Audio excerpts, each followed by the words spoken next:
Welcome to the part 2 of the HTML crash course for beginners. So let's start where we left. So before moving forward, I want to tell one thing, that every tag have a attribute. So this is known, not every tag have an attribute, but it can have an attribute. Like we will soon see that every tag can have a class and an ID attribute, but some tags have mandatory attribute, like the anchor tag. This href, which you learned in the previous part, is a mandatory attribute, and this target is not a mandatory attribute because it will work without that also, but this is a mandatory attribute. So let's move forward. After that, the next tag which we will see are the list tag. So let me create a part for it. So list, just like any other list, like shopping list, they are list. So there are two types of list in HTML. One is ordered list and one is unordered list. So let me first show unordered list. Unordered list start with ul, and as usual after giving ul I will press tab and Emmet will autocomplete. So inside ul we have to give lis. Li is known as list item, so li I will give, and anything means let me say item 1, then this item 2, this 3, and this 4. Let me save it. And this is unordered list. So unordered list means this, by default this buttons will come, rounded buttons will come.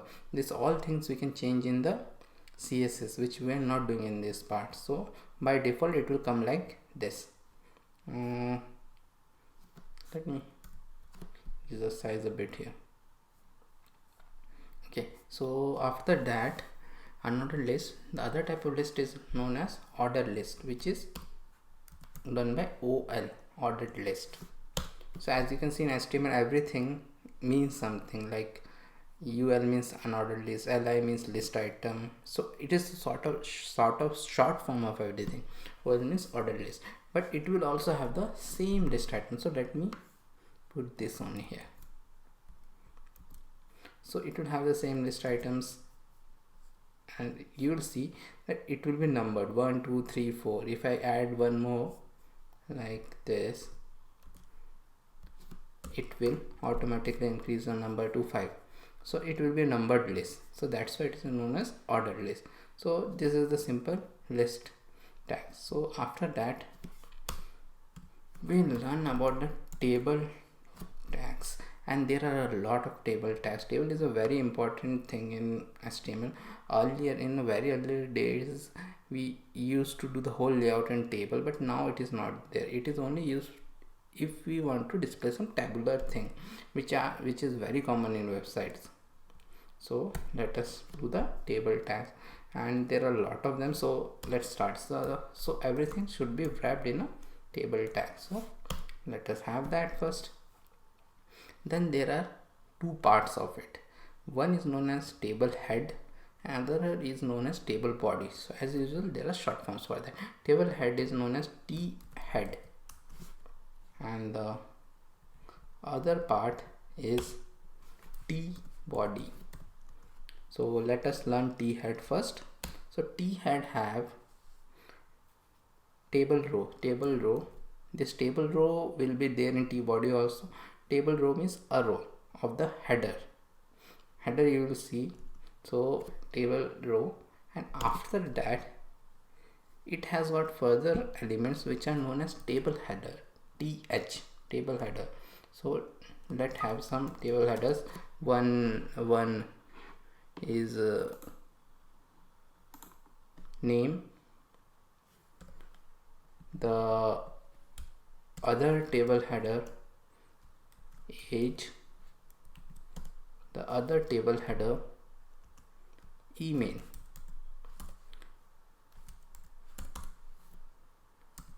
So let me save it and let me show you. So this, see, the table header by default it is bold. Now we will see the row for it. We will have row for it. So this is the header of a table, any table.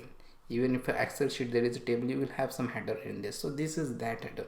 So now we will go to table body. In table body, again we will have a table row, just like there, table row. But here the element inside it, it is not called as table header, it is known as table data, TD. So let me have that table data.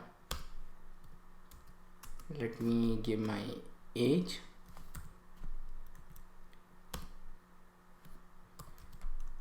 let me give some email ID,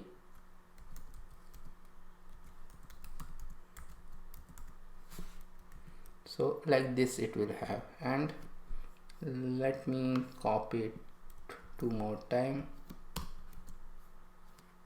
because a table generally have more than one row.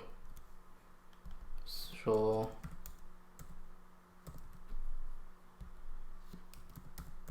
let me add some more.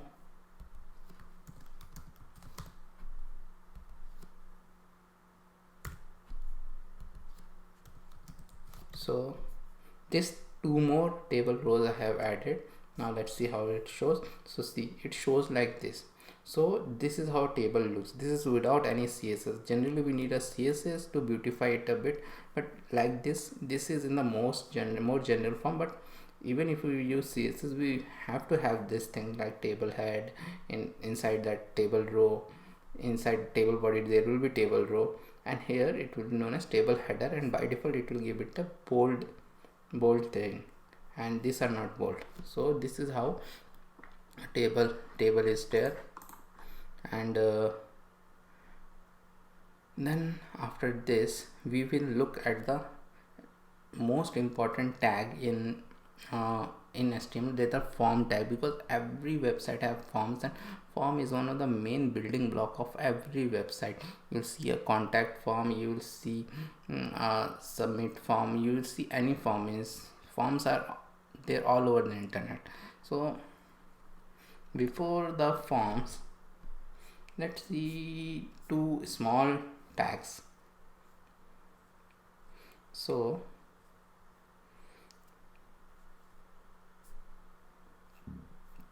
if you see, we are not able to differentiate much between each of them. So we will have one break row, it is known as BR, it is known as break row. So what it does, it adds a bit of space after this. So after this we will have another tag which is known as horizontal rule. See, this is self-closing tag, so we don't since in HTML5s we don't need to close it, we can give it like this, HR. So HR, if I save, it is a horizontal rule tag. What it does, it creates a line, so these 2 tags are there. So let's get started with our forms. So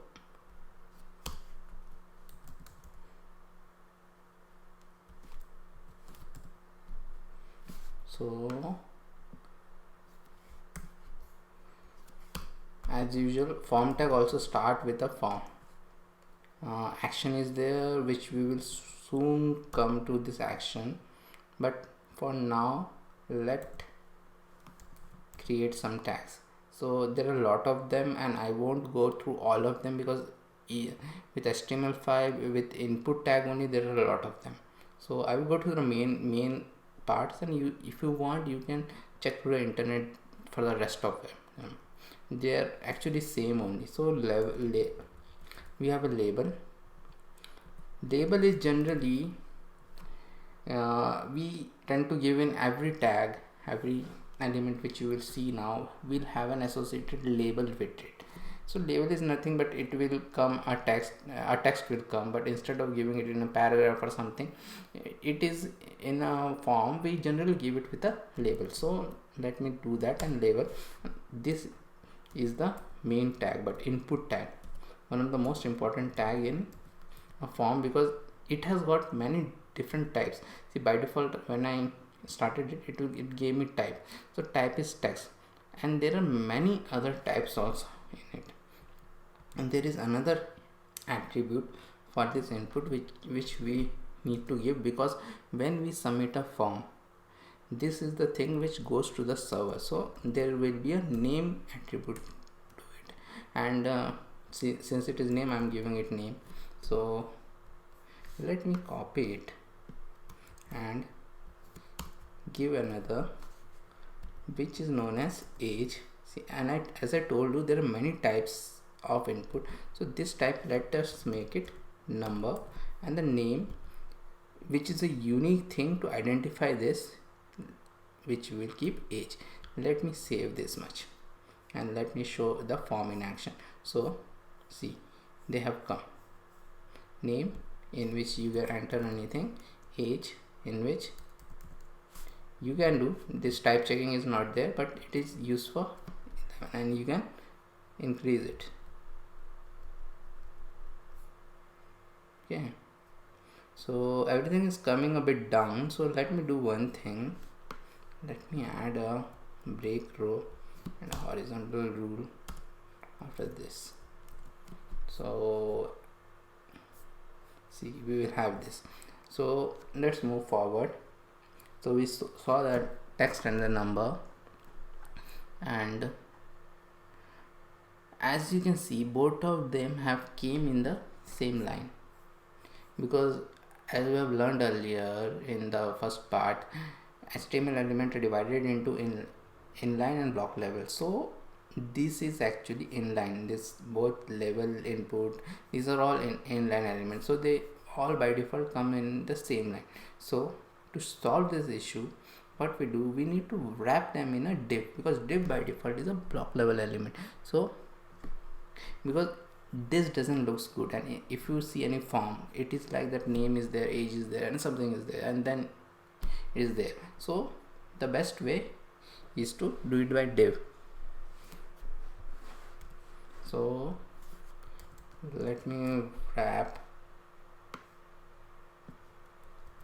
this in a div.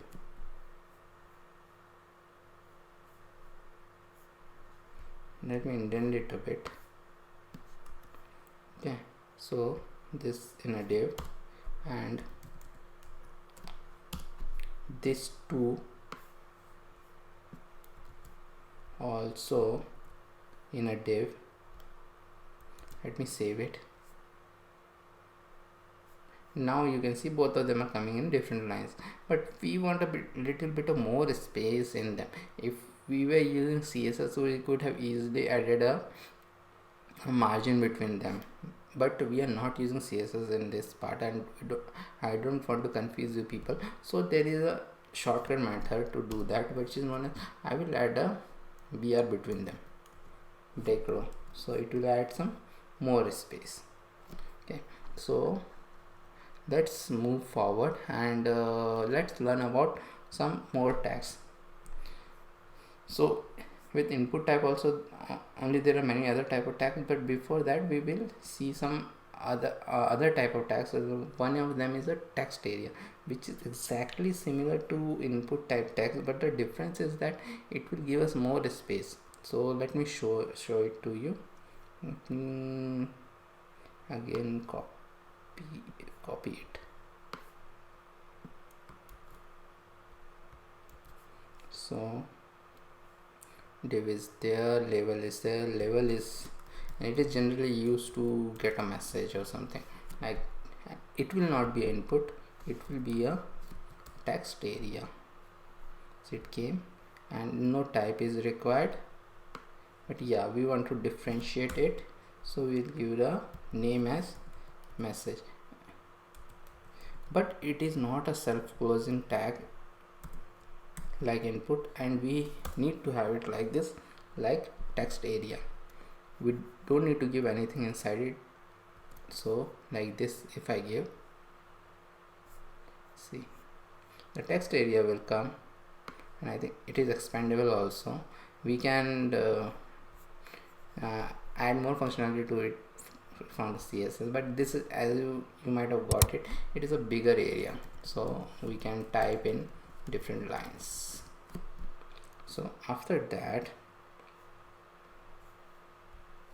let us learn different tag. I don't want to do this, which is used to show this options means drop down menus in any website. So let us do this favorite color, and let me stop it.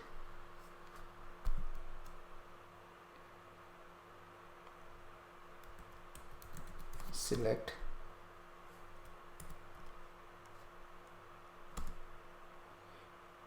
it will start with the select and then option. It will have many options. See, option the value came by default. See, it is red, and I will give red. See, v. Let me give 3 only, and the name which will differentiate it, it will come here. COLOR. See, after being in the IT industry for 16 years, I have started writing color as COLOR, even though in India we follow British English. So red, green,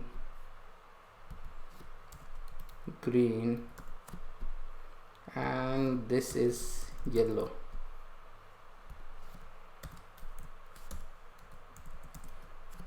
So let me save it.